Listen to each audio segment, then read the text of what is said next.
भोजपुरी के इस चैता को एक बार जरूर सुनना चाहिए। नमस्कार, मैं किशन कुमार हूँ। जी हाँ, भोजपुरी के एक चैता की चर्चा कर रहे हैं। भले ही चैत का मौसम बीत गया, लेकिन चैता ऐसा है जिसे कभी भी सुनेंगे तो आपको चैत वाला फील आ ही जाएगा। जी हाँ, भोजपुरी में तो तमाम तरह के गीत आते हैं, लेकिन चैता का जो अपना एक भाव है वो किसी और गाने में नहीं मिल सकता है। आपको बता दें, पूरम शुभम जी ने इस गाने को काफी खूबसूरत अंदाज में गाया है। उस अंदाज को सुनने के लिए आपको YouTube पे जाना पड़ेगा, इस चैनल को ओपन करना पड़ेगा जिसके स्क्रीनशॉट को आप अपने मोबाइल स्क्रीन पर देख रहे हैं। YouTube पे जाकर के इस गाने को एक बार सुनना चाहिए। जानते हैं क्यों? क्योंकि इस गाने में जो आवाज है वो आवाज तो बेहद खूबसूरत है ही, कर्ण प्रिय है ही, आपके कानों को पसंद आने वाला है ही।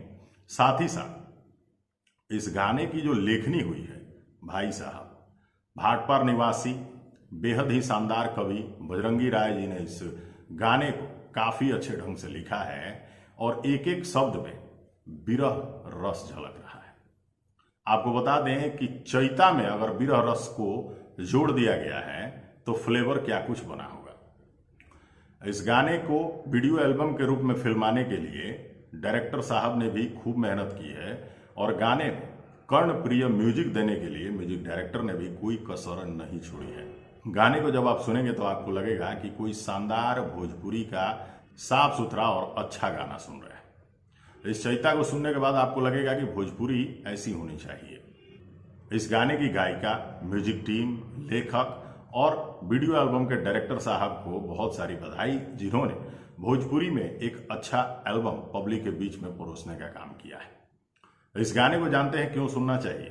इसलिए भी सुनना चाहिए क्योंकि इस गाने ने भोजपुरी के मान और सम्मान को बचा के रखा।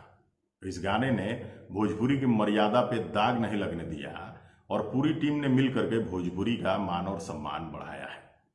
तो इस गाने को जाकर के सुनना चाहिए और ढेर सारा सपोर्ट करना चाहिए। तो YouTube पे जाइए और इस चैनल को ओपन करके इस गाने को एक बार जरूर सुनिए और कमेंट करके जरूर बताइएगा कि आपको ये गाना कैसा लगा, क्योंकि भोजपुरी की मान और मर्यादा बढ़ाने वाले गानों को जरूर सुनना चाहिए, क्योंकि भोजपुरी सिर्फ एक भाषा नहीं बल्कि हम सभी का सम्मान है। तो जाइए जाकर के इस बेहद ही खूबसूरत चैता को सुनिए, काफी ज्यादा आपको पसंद आएगा। और इसलिए भी सुनना है क्योंकि चैता में ही विरह रस भी शामिल है। भले ही चैत का मौसम बीत गया, लेकिन चैता ऐसा है जिसे कभी भी सुनेंगे तो आपको चैत वाला फील आ ही जाएगा। तो भाई साहब, मजा आएगा, जाकर के इस गाने को जरूर सुनिए और सुनने के बाद कमेंट बॉक्स में अपनी राय जरूर लिखिएगा। अगली वीडियो में कुछ और, तब तक के लिए हमें दीजिए इजाजत। नमस्कार।